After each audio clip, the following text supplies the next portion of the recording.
Hello everybody, this is Ned Tibbits from Mountain Education, taking a day off in the High Sierra to do a little laundry. And I know it sounds kind of weird. You figure you're going into the backcountry to get grubby, enjoy all of this. But you know what? A day off here is far better than a day off in town. Now, I've already done the basics of washing body, hair out of a couple of my food buckets. They work really well. This one happens to be, I'm going to use it for rinsing. The other one has soap in it. I'm using it for washing. I've already washed the legs of my pants. And that's why it's a little dirty, but we're going to keep on going. But I want you to see that this is really a no-brainer. And it's nothing to really get upset about, or it's like, oh my God, I can't do that, and whoever heard. Well, if you're out for 10 days, this is day 5, you might want to do something about the fact that your socks are standing up all by themselves. Throw them in the bucket. You know, just do like your washing machine does. You know, squeeze, spin, stir, whatever. A little agitation, get some of that dirt and salt out. That's the main thing. It's not complicated. It's actually kind of fun. Take a day off.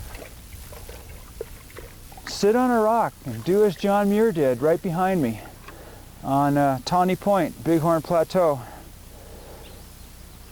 And reportedly, it was one of his favorite places along the John Muir Trail. Right between Wright Creek and Tyndall Creek is a place called Bighorn Plateau with about a 300 degree view of the Great Western Divide to the west, which would be over that way.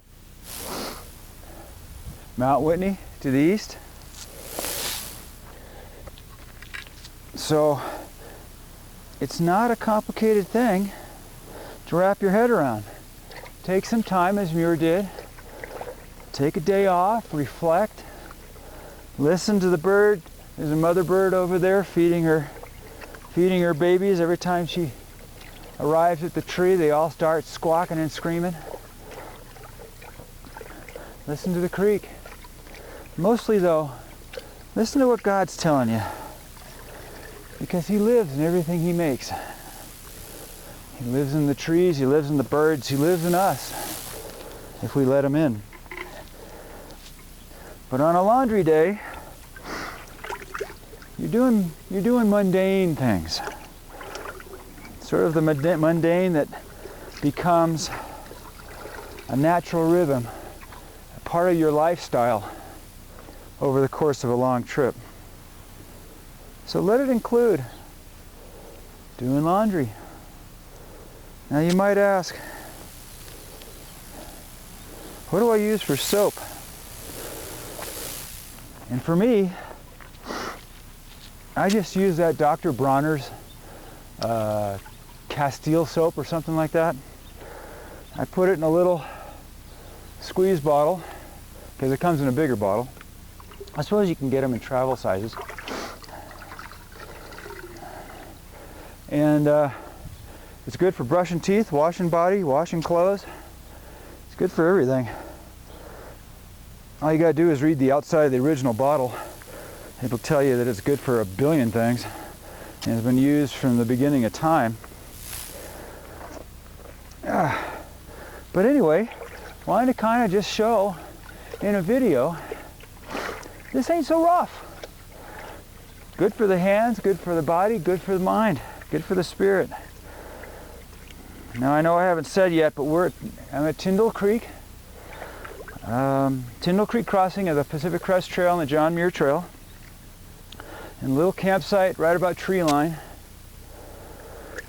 We're here because there's a threat of lightning, thunder and lightning. We had a few drops of rain last night, but it hasn't really kicked in. That's supposed to kick in till tomorrow.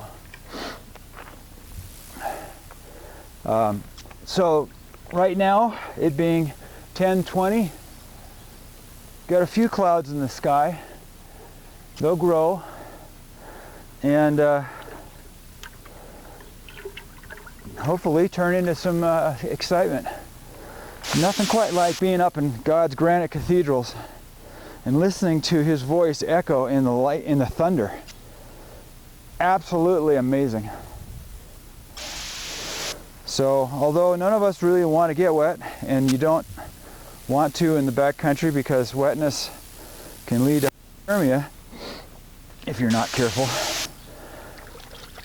So, if you notice the skies are getting dark and the clouds are completely covering the sky, you don't see any blue anymore, and they're not just little white, cute, puffy guys, but they're actually looking black, and the wind is starting to pick up, and it's a coolish wind, I suggest you find a place to camp down in the trees so that you're not the only thing standing up in the high country where the lightning might like to pay you a visit. So that's what we did. We stopped early yesterday, anticipating a little excitement. Didn't get it, but we didn't know that at the time. And we had a few drops land on us about 1 o'clock in the morning. But today they're forecasting more little tropical moisture coming up from Baja, Mexico, or somewhere like that.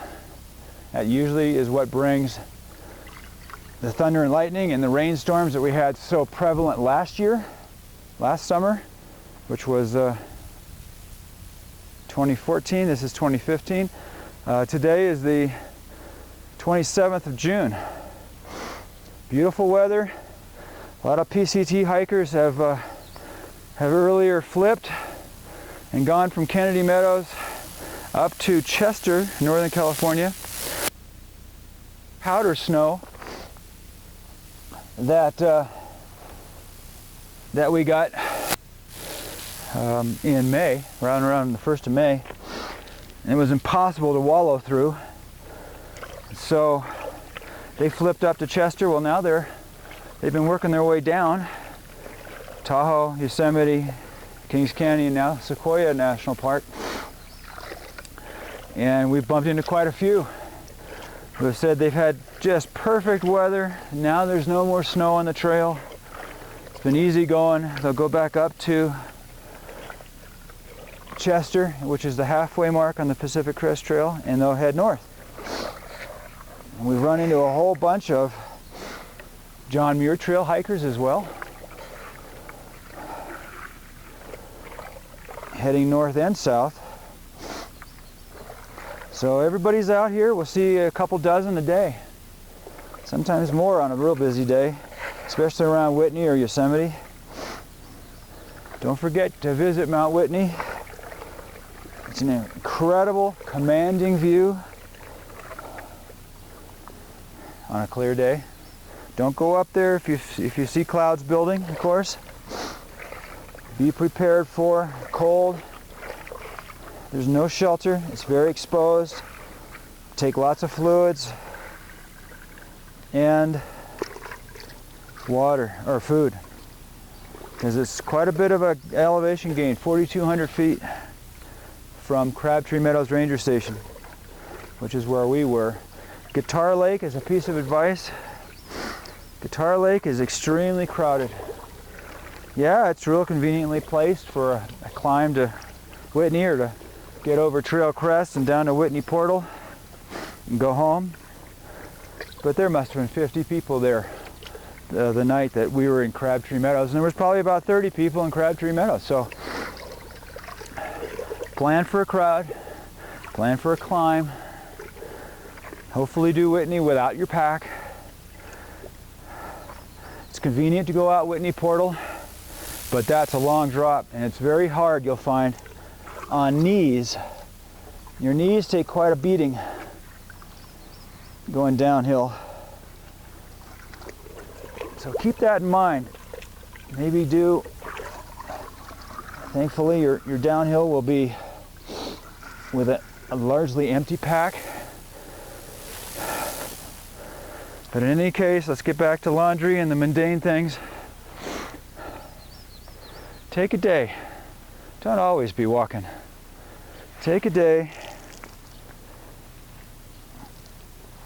to do something mundane like wash your clothes. So, don't have much else to add, probably bored you, but this is Ned Tibbits from Mountain Education. I'll catch you next time.